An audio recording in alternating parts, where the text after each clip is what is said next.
Isang mapayapang hapon Pilipinas. Ito po ang inyong balerina ng bayan, si Lisa Macuja, na bumabati sa lahat ng nakikinig sa DZRH at nanonood sa RH-TV, lalo na sa mga kasamahan nating alagad ng sining at kultura sa buong bansa. Mula pa noong 1975, naging tradisyon na para sa Filipino filmgoers ang abangan kung ano ang mga pelikulang makakalahok sa taunang Metro Manila Film Festival.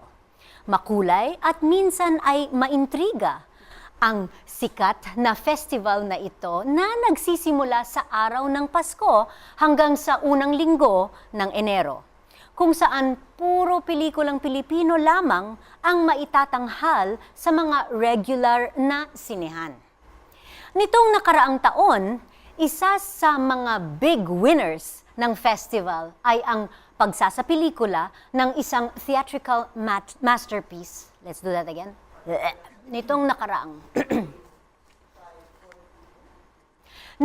nakaraang taon, isa sa mga big winners ng festival ay ang pagsasapelikula ng isang theatrical masterpiece na masasabing sumugal ng malaki laban sa mga palabas na mas pinipilahan ng masa. But the risk paid off, so to speak, dahil bukod sa 6 na major awards, patuloy pa ring umaani ng tagumpay ang pelikulang ito mula sa mga kritiko at manonood. Magandang senyales na patuloy itong tatangkilikin kahit tapos na ang MMFF. Kaya sa hapong ito, aalamin natin ang ilang behind-the-scenes stories mula sa pelikulang Ang Larawan, kasama ang mga artist-producers nito na sina Celeste Legazpi, Rachel Alejandro at Girly Rodis. Dito lamang sa Art2art, huwag kayong aalis, magbabalik kami pagkatapos ng ilang paalala. Palaging kailangan nakabit ka sa aking pudya. Hindi kita kailangan. Hindi natin kailangan ng isa't isa. Ang Larawan ay isa sa mga naging tampok na pelikula sa nakaraang 2017 Metro Manila Film Festival. Isa itong film adaptation ng Larawan, the musical, na base naman sa isang 3-act play, ang A Portrait of the Artist as Filipino, na inilathala ni National Artist for Literature Nick Joaquin noong 1952. Taong 1997, noong itanghal ng Musical Theater Philippines sa CCP, ang Larawan na siyang naging unang pagsasamusika ng naturang dula na nagtampok ng libretong katha ni National Artist for Theater Rolando Tinio at orihinal na musika mula sa premyadong kompositor na si Ryan Cayabyab. Makaraan ng 2 dekada, dinala ng Culture Tain Music Hat Productions sa pinilakang tabing ang musikal na Larawan upang matunghayan ng mas maraming manonood. Sa ilalim ng direksyon ng multi-awarded Broadway theatrical set designer and director na si Loy Acenas, nag-uwi ito ng di ilang gantimpala mula sa MMFF. Kabilang na ang Best Picture, Best Actress para kay Joanna Ampil, Best Musical Score para kay Ryan Cayabyab, Best Production Design para kay Gino Gonzalez, ang Gatpuno Antonio Villegas Cultural Award at ang Posthumous Special Jury Prize para kay National Artist Nick Joaquin. Isang malaking karangalan na makasama sa Art2art sa hapong ito ang kinatawan ng Ang Larawan, the movie. Kasama po natin ang mga artista at producers ng Ang Larawan, the movie, na sina Celeste Legazpi, Rachel Alejandro at Girly Rodis. Ladies, welcome to Art2art. Thank you. Thank you. Ay naku, ang gaganda ninyo. And you exude Satisfaction. Yes, satisfaction. The Fulfillment. vindication. Yes. That feeling. So congratulations first of all. Thank you so much, Lisa. Congratulations. I watched Larawan in Esmason just last week. Wow. And of course, six major awards from the Metro Manila Film Festival. It was such a great Christmas gift. Oh, I'm sure. definitely, yes, yes. And New Year's gift. So, sige, anong pakiramdam ninyo ngayon? Ngayon na it's, the run is done, and, I think now it's in schools, no? We're going to schools, yes. Yes. We are. And we are in the screening, States, yes, yes, we're in the going States. to be showing in the States. Yeah, 2 days na ngayon na pinapalabas sa Amerika. Yes. So, how does it feel? Finally, it feels like finally. Finally, nakakatulog na kami. Kasi the weeks and weeks and weeks of work and promotions and then more work and so that was really tiring. It was very Actually, a lot of it, I think that the tiredness actually stemmed from parang there was a point na since first-time producers nga, alam mo yung syempre hindi maiwasan na sina-second guess mo rin yung sarili mo na should we have done this, should we have done that, should we have listened to this person na sana ginawa natin, etc. But one of the things na parang na I think we all agree, kasi isa sa mga pinakamabigat na desisyon actually was whether or not hihintayin namin or to take the chance to join the MMFF. And so far naman, parang tama yung naging desisyon dahil kahit pa paano parang mas na-highlight. there were some days there when we were actually telling ourselves, tama ba yung decision na yun? Yes! Kasi it was like a roller coaster. Correct. Particularly the day they pulled us out from some cinemas. On the which first is like day pa the- lang. Sinubaybayan ko Second yan day sa or social media. Kasi parang nung nag-umpisang mag-pull out yung mga teatro, I think nagkaroon ng parang social media campaign. No? To, Actually, not para even from buhayin us pa really, rin. but And it from the wasn't from people. us, it was from It the was people from the who had people. watched and were flabbergasted at the whole thing. Bakit ganon? Ang bilis-bilis naman. Or even given a chance. And a lot of them went to see it more than 3 times. Yeah, Because I they know. felt they I know someone who contributed. watched it 7 times. Wow. Yeah. Parang they felt like, we have to keep it in the theaters, we have to keep watching. We would get letters saying that the only way I know that I can help is by watching it again and again. So parang naman makatulong. Totoo ako. naman talaga yun, ano? that's Makakatulong true. talaga, Oo, no? oo, Na- And it's as if the audiences took up the cause Yeah. for us. Which Kasi, that one was awesome. Yes. Na parang they took it up for us and all we had to do now was just watch and see what will happen. Kasi kaya it really nag-ikot. reaches a point na Oo. ganun. Actually, kahit napagod na kami at this time, kasi ako yung tanging mascot na talagang nag-ikot. And of course, Yeah. si Celeste, dahil wala nga si Joanna Ako Ampere. yung stand-in ni Joanna. na dumating lang para kung ano yung Original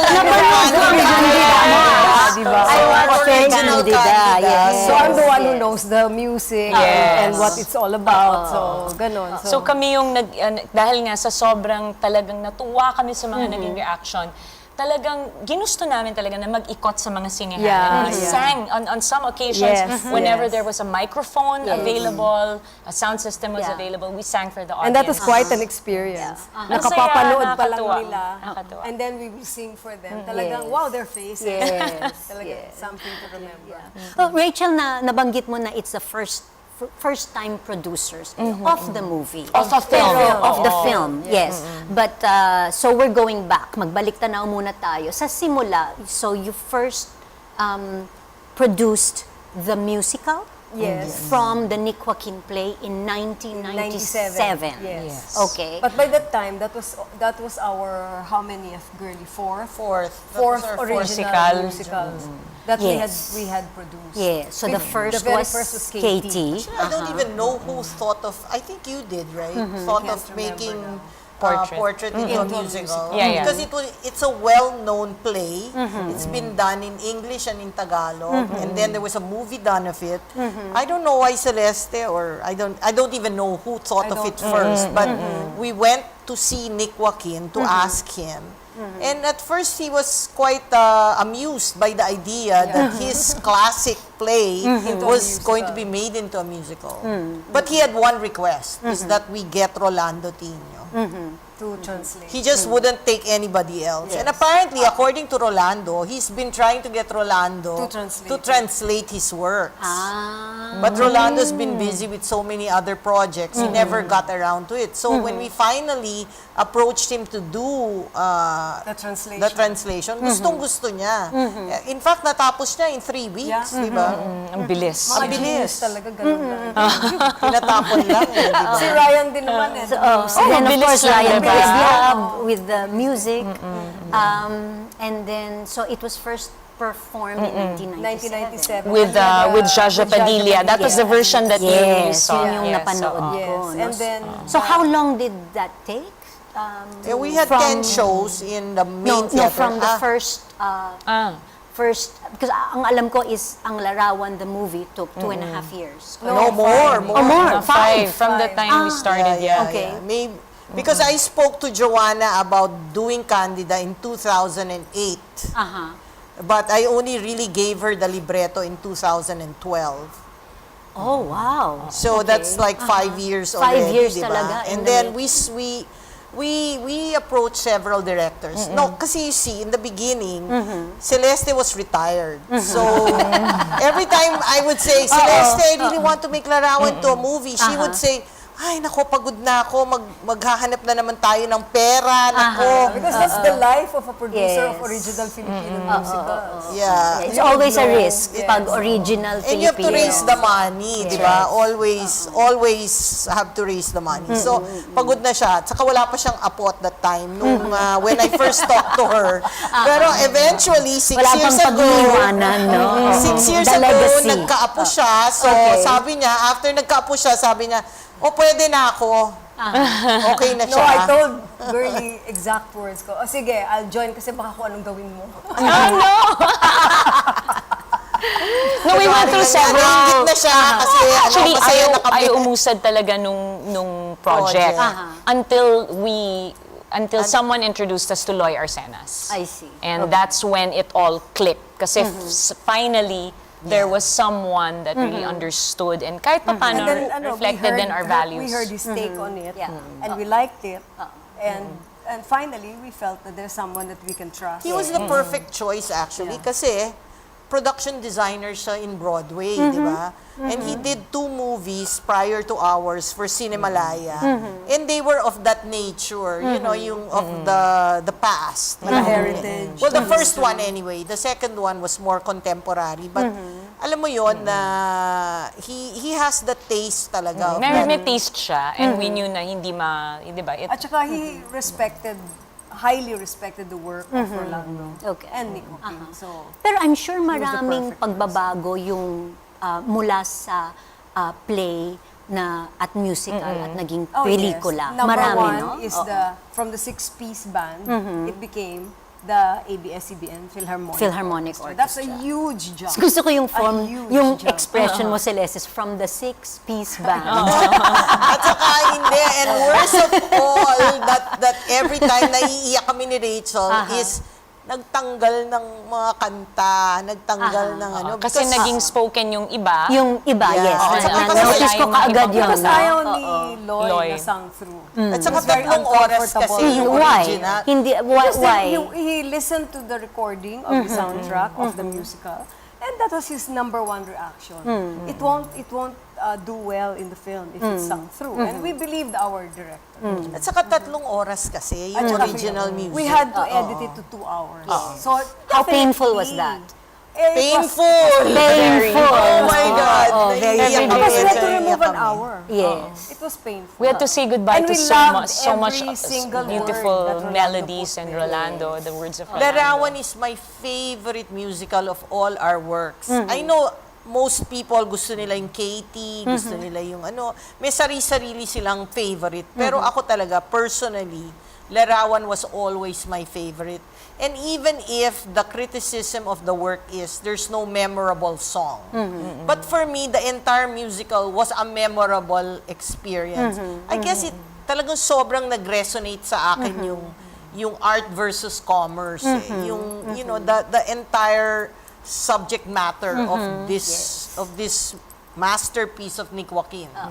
And then the fact that 2 national artists talaga, yung combination of their gifts to make Larawan and the music pa of Ryan, who we hope one day will be And very a national soon, we hope. artist. Yes. Yeah. So parang it's my favorite talaga. I cannot explain na talagang I've been obsessed with Larawan from the time. Your favorite child. Yes, yes. They always say there are no favorite children, right? But I have to say that Larawan talaga But is my when favorite. we were starting rehearsals for the musical in 1997, I already immediately told Girlie, this will be our masterpiece. Because the material was so strong, the music was so beautiful, profound. So I was telling her, this will be our masterpiece. And I was right, it is our masterpiece. Ako, in my case naman, I found myself drawn every day to go to the rehearsals. I wasn't part of it at all, but my dad was part of the production in 1997. He was Don Perico, and I found myself going to rehearsals, to every show. Like I Well, she just was kept also going and going She and was also going. my co-producer because Celeste was busy being an actress. But what it was really was I was just accompanying her. I wasn't really doing anything at that She was my time. mascot. You have to bring a celebrity, right, when you Yeah. sign contract. Yes, pero yun nga, I just found myself so in love with the music. And finally, when we rehearsed it for the first time with the band, I remember, my gosh, that was like one of the happiest moments With of the my life. six-piece band, With a yeah. six-piece band pa lang. Can you just imagine? And then finally, when the band recorded it with the singing, with the actors at Cinema Audio, di ba? Talagang blast from the past. That night was, I think, I felt everything click in my life. Like, this is what I want to do with my life. And then after that night, the next day, Rolando passed. And I think in his case also, I think that may have been one of the happiest moments, I think at least, He was of so his happy life. talaga. Yeah. The three of us were outside kasi listening to them inside. All Yeah. of them were inside the studio with Ryan. So Ryan kasi was Yeah. playing it. The six-piece band was playing it live while they were singing it. That's how we recorded the original Yes, soundtrack. that's right. So Rolando, Rachel, and I were outside with the sound mixer. And we were so happy. Sayang-saya kami. Parang, ito na yun, this is it. Yeah, saya-saya kami talaga. Yeah. So imagine that was 1997. Yes. Just to recall, the original cast of the musical was Me and Jaja. Celeste Legazpi as Ricky Candy, Davao was Tony Zaza Javier. Padilla Tony as Javier. As Paula. as Paula, Ricky Ricky Davao as, as Tony Javier. Royder Kamanyag as Bitoy. And then Louis Reyes as And- Pepang and and Eugene Eugene Villaluz Villaluz as Manolo. Manolo. And Haji Alejandro as Haji Don Alejandro. And And Carla Carla Martinez as Martinez Doña as Doña Lole. Lole. And Mikey Don Coanco Zulueta. as Patsy. And Don Zulueta as Elsa Montes. Kahit noon pa man mabigat na yung casting. Heavy duty. Heavy duty. We had Okay. Armida Sigion Reyna. Yeah. Yeah, one of Fides the, as- yeah. Fides, As right? Doña Irene, the And roles Robert of Dulce. Natividad, Robert Gamel Natividad, Robert Viral. Natividad, Gamaliel Viray. Because, At yung tatay hindi pinapakita, Yeah, di ba? Yes, he doesn't come out. I insisted that there are no small roles in Yes. Larawan. Every role is special. Yes, So yes. we should cast accordingly. Nung nanonood nga ako, pati yung mga extra, tinitignan ko eh. Kasi namumukhaan ko sila eh. Cameo.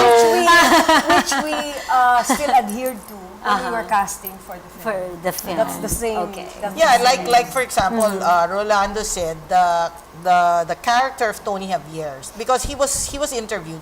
It's in our book, by the way. We have a book from stage Yes. to screen. I see. Meron kayong Vinyl, and then we have a Vinyl book, record which is dito. still available in National Bookstore. And the book. Yeah, there's Okay. And then while you're there's reading a book, have a cup of coffee. Yes, while you're reading the book, have a cup of coffee. That was very subtle. Very subtle. Very Yes. subtle. it's all available on Quantum our Mundum, Defy the and World. on our website, Yes. anglarawan.com. Anyway, in the book, there's the final interview of Rolando Tino, where he says that he didn't want a beautiful voice for Tony Tony Javier. Because sabi niya, Tony Javier is supposed to be an uncouth, coarse, a very coarse kind of guy. So how can he sing From that with- another strata yeah, of so society. how can he sing with a Martin Rivera voice? Yes. That's what he said in his Yes, interview. yes. He said he wanted it, to be more character singing. Yes. Which is, singing. again, what Paolo Avellino brought to Yes. the movie. He did not, he sang it well as he could, And he So- took up 3 months of voice lessons. Yes, he was very, very, very hardworking. Very effective siya. Yeah. Very Yes, effective. Yeah, so he has a few bashers, and I feel like telling them that mas magaling pa kayo sa direktor. Kasi talagang ganun yung character niya dapat. ganun. Lumabas talaga yung Oo, character. kasi hinahanap nila yung magandang singing. Sabi ko, hindi yan ang Tony Javier. Yes, totoo. Diba? Kasi Right. parang that's not talaga the part Even, of Tony. even Don Perico, the senator, that is also character singing. And Loy was very particular about The age. Our casting according to the right age. According to age. Ayaw Of na course, ayaw oo. niya sa film na ipatatandain mo yung mga bata pa. Because that doesn't really resonate. No, And at he was saka- correct. Robert Yeah. Arevalo At saka sabi niya really kasi, sang as an old man with wisdom and pathos. And, Yes. kasi sabi rin ni Loy, Showstopper yun eh. Yes. At saka wala That rin number. tayong, Matter of fact, it was number 1 in Spotify. Number 1 in Spotify. Nag-viral talaga. Recording artist na si Robert Arevalo, I wouldn't believe In his 70s. 79. Yes! So, number 1 siya sa Spotify. Pero at saka sabi rin ni Loy kasi, hindi pa rin tayo ganun ka-sophisticated sa makeup Yeah, for we film. can't. You know, we don't really yet have the technology of aging, Yes. you know, Realistically, and of without course, yung being approach parang ni Loy bothersome. na yung extreme close-ups. Yes, yun nga. Actually, I think That that's those why we wouldn't extreme have gotten close-ups. away with it talaga. din. Okay. So wait, marami pa po tayong pag-uusapan tungkol sa award-winning Filipino film na Ang Larawan. Dito pa rin sa Art2art. Magbabalik po kami pagkatapos ng ilang paalala. Programang hatid ay sining at kulturang para sa lahat. Magbabalik ang Art2art. Schedule ng mga inaabangang konsyerto. Update sa mga magagandang panoorin sa mga tanghalan at teatro. Narito na ang Art2art Calendar.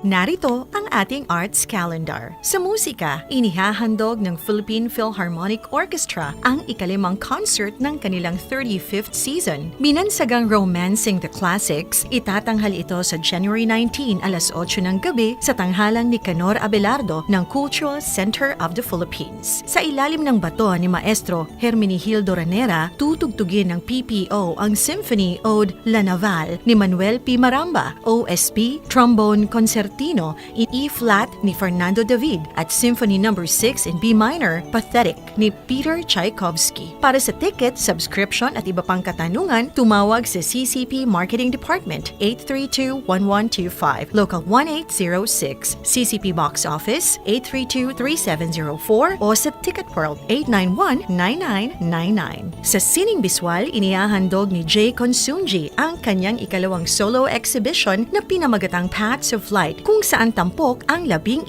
abstract works. Makikita ang Paths of Life hanggang January 20 sa Gallery Joaquin na matatagpuan sa 3rd level ng The New Podium Mall, Mandaluyong City. Para sa karagdagang detalye, tumawag sa 634-7954 o mag-email sa info@galleryjoaquin.com. Sa sayaw, mapapanood ang replay dance edit mamayang alas 7 ng gabi, January 14 sa Power Mac Center Spotlight, AP Reyes Street, Barangay Carmona, Makati. Ang replay ay proyekto ni Junosuke Tada, isang kilalang Japanese theater maker para sa kanyang theater company na Tokyo Deathlock. Sa produksyong ito, sa pakikipagtulungan ng Kyoto-based artist na si Kitamari, tampok naman ang 8 contemporary choreographer dancers mula sa iba-ibang bahagi ng Asia. Magtatanghal ang mga Pilipinong sina Asa Hocson, Irish Paul Mendoza, Carissa Adea at John Paul Ortenero, kasama sina Narim Nam at Sofal Sor mula sa Cambodia at Kitamari at Sachi Masuda mula sa Japan.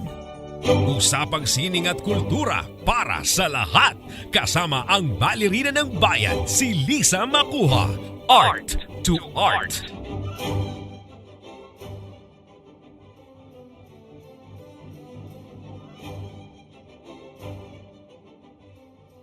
Kasama pa rin natin ang mga producers at artists behind the critically acclaimed award-winning musical film, Ang Larawan, sina Celeste Legaspi, Rachel Alejandro at Girly Rodis. Okay, tell us about Culture-tain Musicat Productions. Ano ang mga layunin nito, and it's your production company? Yes. Okay.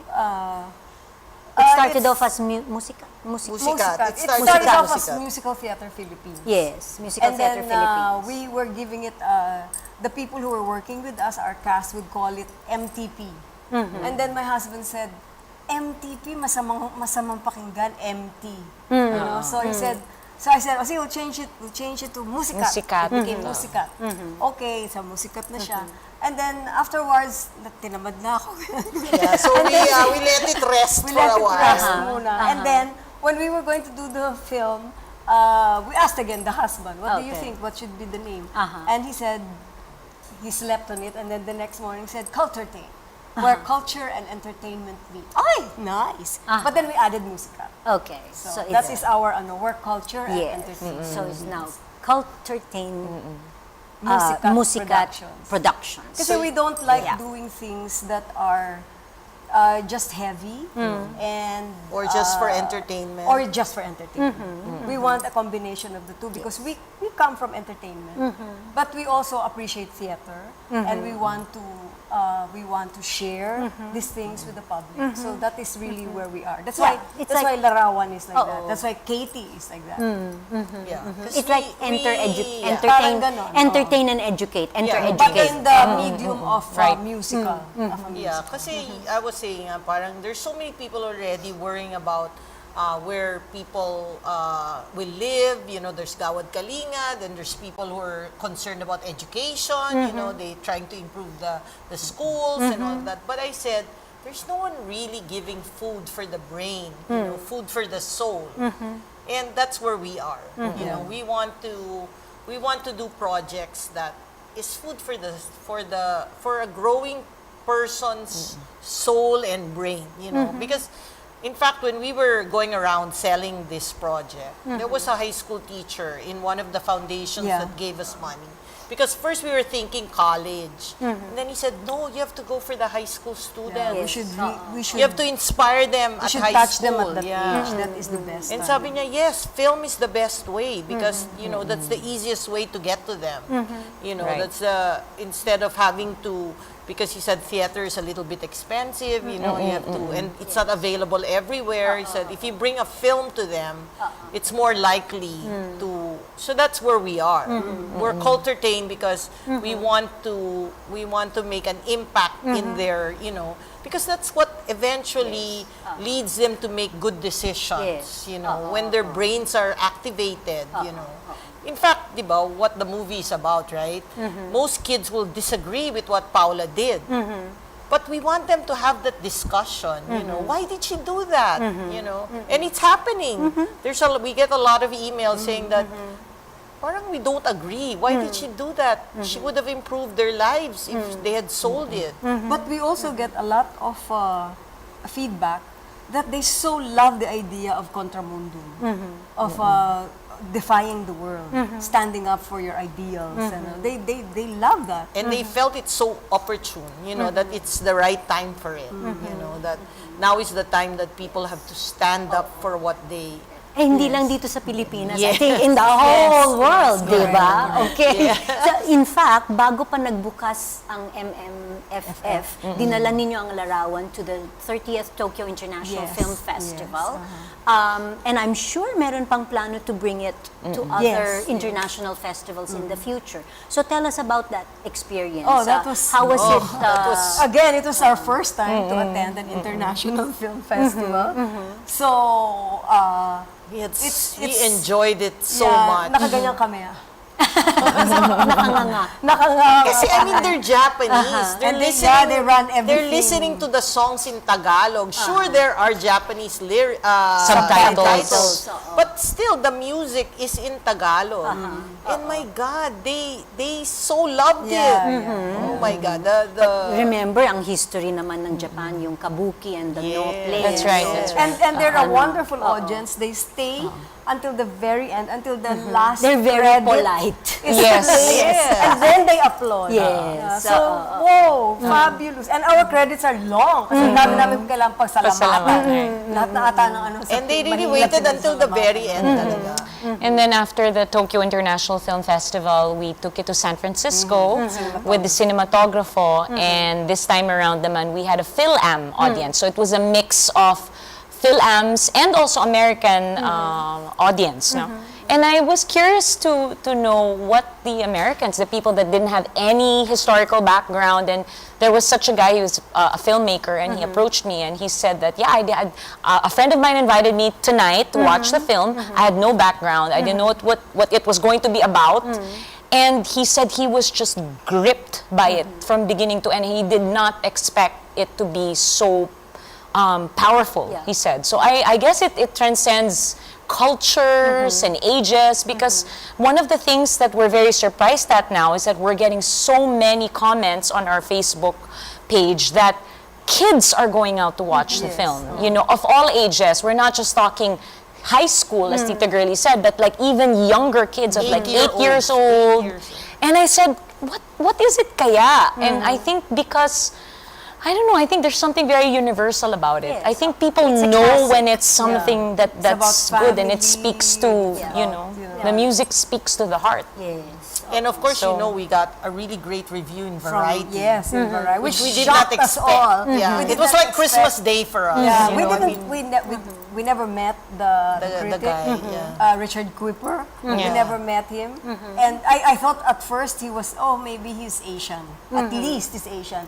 He is from Australia, but and he has been here in the Philippines for several film festivals. And the way he wrote about Larawan was that he really loved it, and he really thought it was a.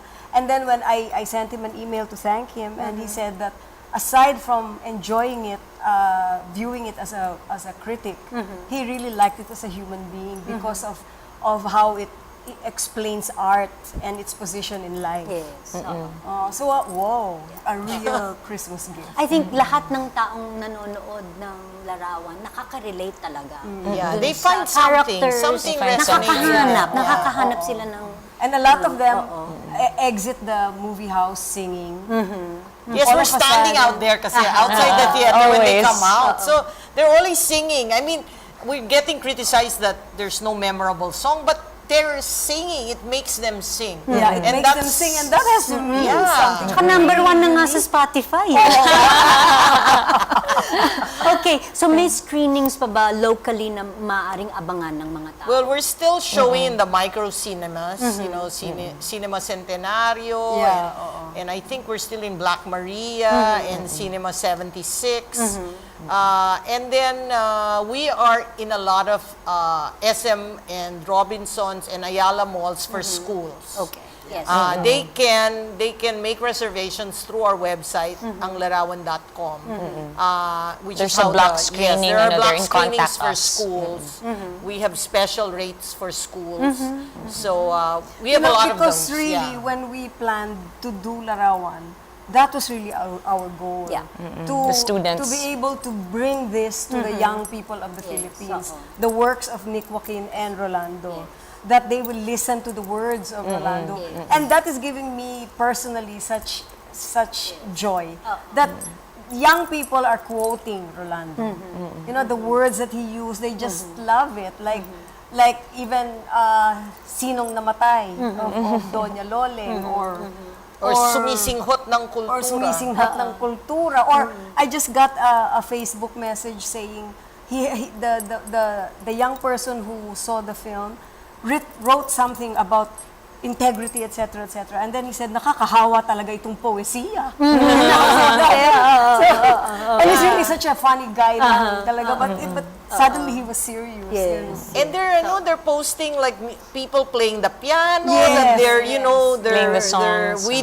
mini-wido nila yung kanta. Someone even sent us a video of their dog Did you singing along. expect this kind of Not at reaction nung ginagawa Well, we had ninyo hoped. to? I mean, that's what we wanted. That's what we wanted. Yeah. But we didn't know really what would happen. But wow, now that we're getting it. So sabi ko, psychic values so much, overflowing. Yes. Yeah, and you know, I still believe in the field of dreams. You know, if you build it, they will come.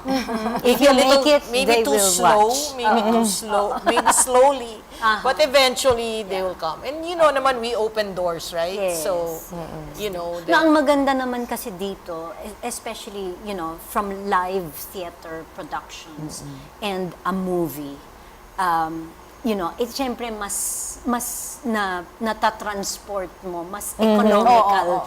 And Yes.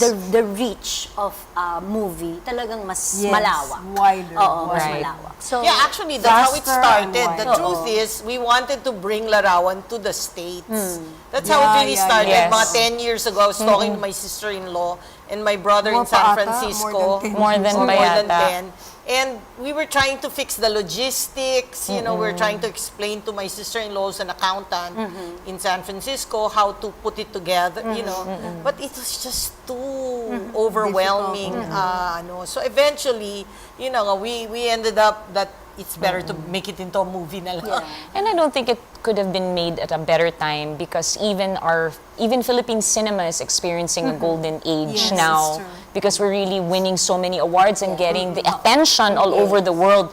But the kind of attention that I hope our film will create for the Philippines is something different from the usual movies, di ba? Which is About parang more poverty, poverty and this is And about how awful our environment yes. is. I mean, poverty pa rin naman. I mean, in the sense na Canada part different are approach. poor, but something beautiful. Yes. So it's beautiful to, I mean, people that I've seen, it's always mentioned that each frame is like a work of art. But even to the ears, it's like a delight.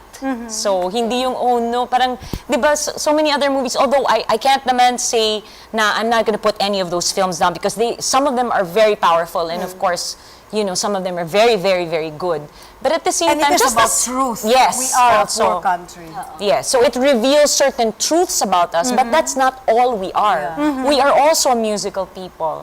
We are also a people of a lot of values and family and love for family. So that's the other side Saka that we we'd really like want to show. to give the youth a glimpse of the past. That's true too. Because they don't see that anymore. I mean, movies don't really Right. show the past anymore. And we And want to show it well. Yeah, and show it well. And show it like they're real people, So, in fact, a lot of people ask us, is this based on a true story?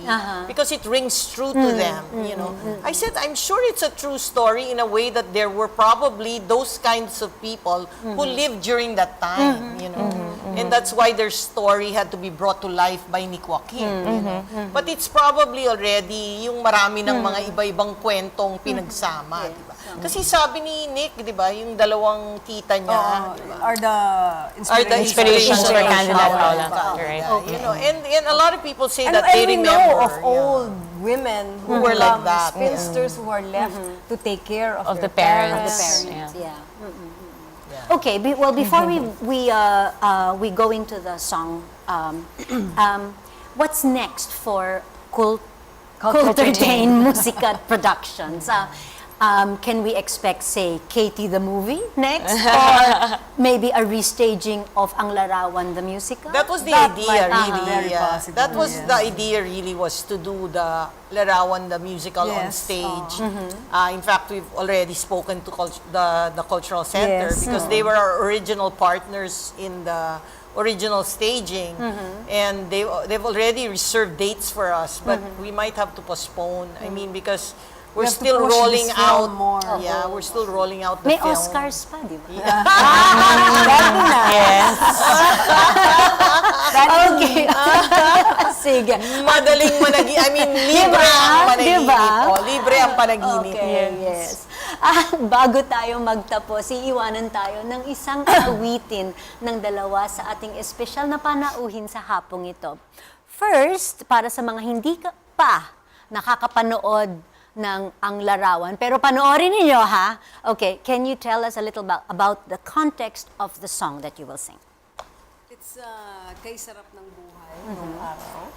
And this is really the theme song of the sisters.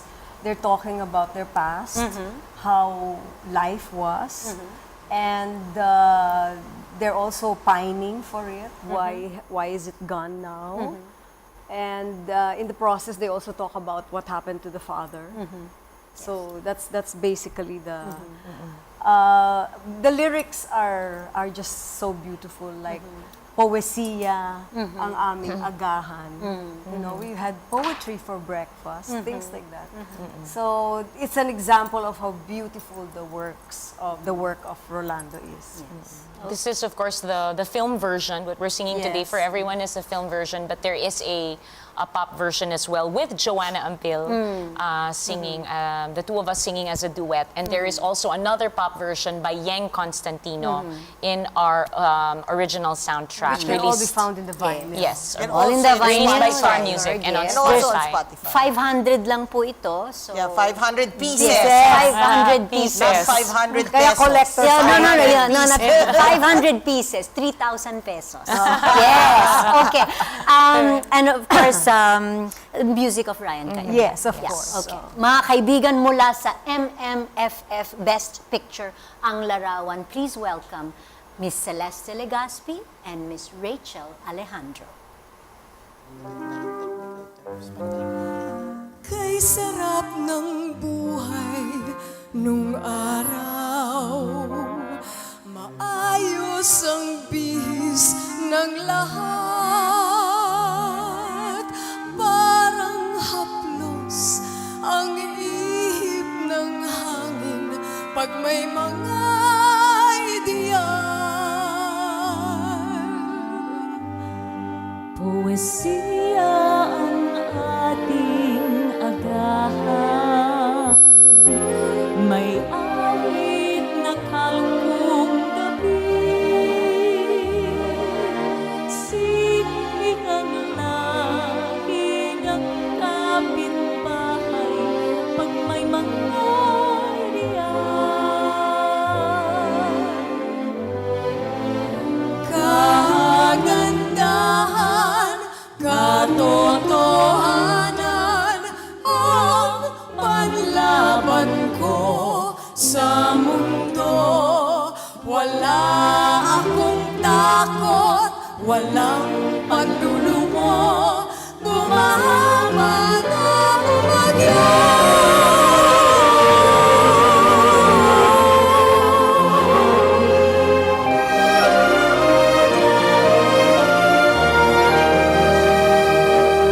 May babalik pa natin ang mga araw na yon.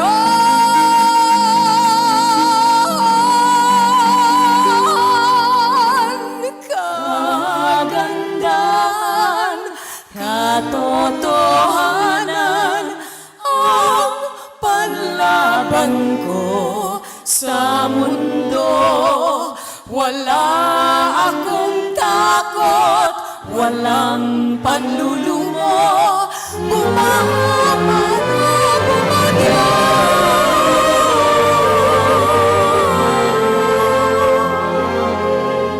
Ang saya natin noon,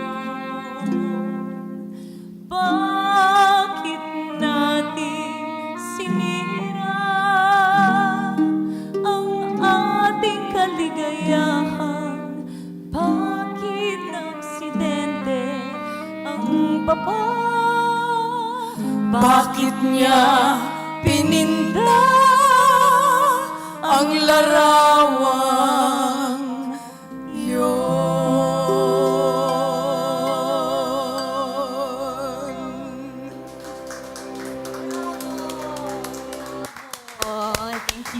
Maraming salamat, Rachel, Celeste, and of course, Girly.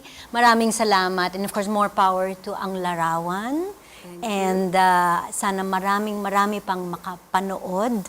At ngayon pa lang, naintindihan ko na kung bakit gusto pa nilang panoorin muli at muli. Pagkatapos kong napakinggan yung kanta, sabi ko, panoorin ko nga ulit. Okay. Hanggang sa susunod na linggo, samahan ninyo kami ulit dito sa Art2art, kung saan ang usapang sining at kultura ay para sa lahat. Ito po ang inyong balerina ng bayan, Lisa Macuja, nagpupugay sa artistang Pilipino.